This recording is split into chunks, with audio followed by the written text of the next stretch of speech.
Okay, we start with the test grid. The first one is a blue laser. This one is the fiber laser.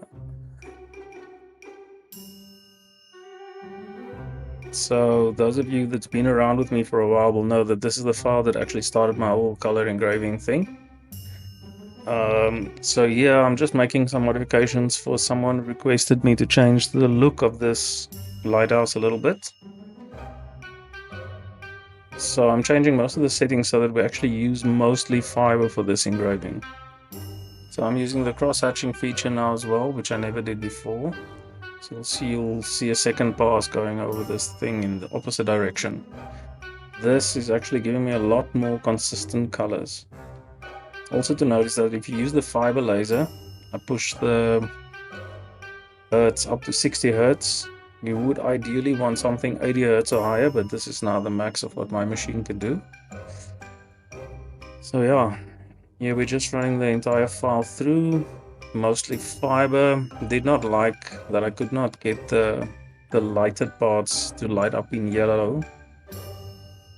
So you can see the top of the lighthouse, for instance. So now I'm changing some of the settings to blue light.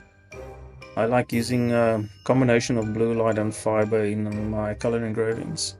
So like the background, I would like to get very consistent color, then you need to use the fiber.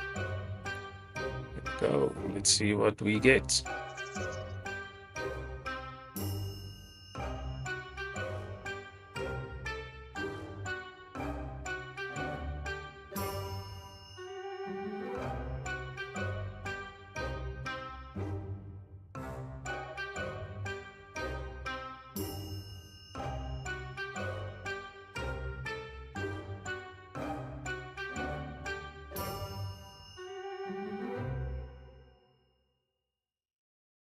So here you can see where the cross hatching is actually shining and how much more color it can bring out using your fiber laser.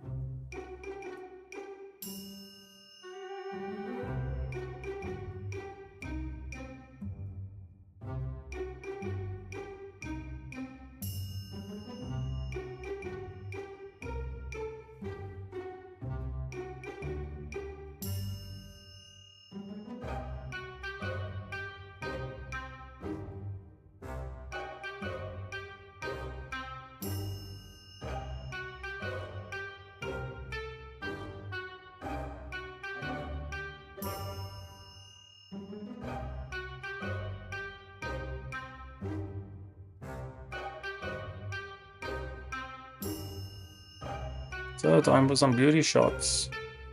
I know it's by no means perfect. I mean, it is on a scrap piece of metal. And incidentally, the metal I used was 2mm 304 stainless steel.